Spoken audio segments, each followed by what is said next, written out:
Hello friends, welcome to குறிஞ்சிக்கதம்பம். நாம் இன்றைக்கி கொள்ளு சூப் எப்படி பண்ணுறதுன்னு தான் பார்க்க போகிறோம். இதுக்கு முன்னாடியே வேறொரு மெத்தடில் கொள்ளு சூப் எப்படி பண்ணுறதுன்னு போட்டிருக்கோம். இது மற்றொரு முறை. நீங்கள் வெயிட் லாஸ் பண்ணணும் அப்படின்னா கொள்ளு வாரத்தில் 2-3 முறையாவது எடுத்துக்கலாம். அது இந்த சூப் மாதிரி எடுத்துக்கிட்டிங்கன்னா இன்னுமே நல்லாயிருக்கும். இதுக்கு 1/4 கப் அளவு கொள்ளு, அதை நல்லா ஒரு 2 to 3 hours ஊற வச்சுக்கோங்க. டைம் இருக்குன்னா ஓவர் நைட் கூட நீங்கள் ஊற வச்சுக்கலாம், இல்லை முளை கட்டிய கொள்ளு கூட ஊற வச்சுக்கலாம், நீங்கள் எடுத்துக்கலாம். ஸோ அதுக்கு 2 மீடியம் சைஸ் தக்காளி, 1 டீஸ்பூன் சீரகம், 10 பல் பூண்டு. சின்ன பல்லாக இருக்கிறனால 10 பல் போட்டிருக்கேன். நீங்கள் பெருசாக இருந்ததுன்னா ஒரு 5 அல்லது 6 போட்டுக்கலாம். இது எல்லாத்தையுமே மொத்தமாக குக்கரில் போட்டு நம்ம வேக வைக்க போகிறோம். கொள்ளு நல்லா ஊறினதுன்னா வேகிற டைம் கம்மியாக இருக்கும், அதுக்காக தான் ஊற வைக்கிறது. இல்லைனாலும் நீங்கள் டைரெக்டாக அப்படியே கூட போட்டு வேக வைக்கலாம். மறுபடியும் 2 விசில் எக்ஸ்ட்ரா விடணும். ஸோ கொள்ளு, தக்காளி, பூண்டு, சீரகம் எல்லாத்தையும் சேர்த்து 1 கப் அளவு தண்ணி ஊற்றி கொள்ளை நல்லா வேக வச்சுக்கணும். ஃபஸ்ட் டைம் கொள்ளு வேகலை அப்படின்னா ஒரு 4-5 விசில் விட்டுட்டு மீடியம் ஃப்ளேமில் வச்சு ஆஃப் பண்ணிவிட்டு திருப்பி ஒரு 4-5 விசில் மீடியம் ஃப்ளேமில் விட்டிங்கன்னா நல்லா வெந்துடும்.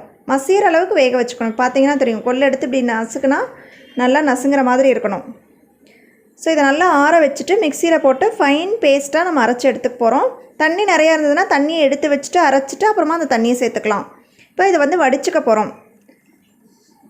வடிக்காமல் குடிக்க முடியும்னா நீங்கள் அப்படியே குடிச்சிக்கலாம். ஸோ இந்த மாதிரி வடிக்கும் போது நீங்கள் இன்னும் 1 கப் அளவு கூட தண்ணி சேர்த்து வடிச்சுக்கலாம். நல்லா வடித்தாச்சு. இப்போ சூப்போடைய கன்சிஸ்டன்சி வரணுங்கிறதுக்காக நான் மறுபடியும் தண்ணி சேர்க்குறேன். நீங்கள் உங்களுடைய சூப்போட கன்சிஸ்டன்சியை பார்த்துக்கோங்க. ரொம்ப திக்காக இருக்கா அப்படின்னு பார்த்துட்டு தண்ணி சேருங்க. நிறைய தண்ணி சேர்த்துட்டிங்கன்னா ரொம்ப தின்னாயிரும். ஸோ ஓரளவு கன்சிஸ்டன்சி கரெக்டாக இருக்குது. இப்போ திருப்பி நம்ம அடுப்பில் வச்சுட்டு தேவையான அளவு இதுக்கு உப்பு சேர்த்துக்க போகிறோம்.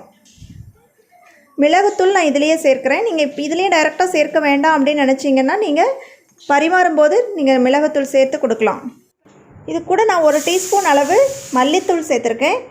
நீங்கள் தனியாவாக சேர்க்கணும் அப்படின்னா சீரகம் சேர்க்கும் போதே சேர்த்துக்கலாம்.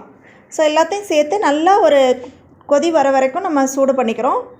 சூடு பண்ணிவிட்டு நீங்கள் பரிமாறலாம். பரிமாறும்போது உங்களுக்கு கொத்தமல்லி தழை இந்த மாதிரி தேவையாக இருந்ததுன்னா தூவி பரிமாறலாம். இல்லைன்னா அப்படியே கூட டைரெக்டாக நம்ம எடுத்துக்கலாம். இது உங்களுக்கு வெயிட் லாஸ்க்குலாம் ரொம்ப நல்லது.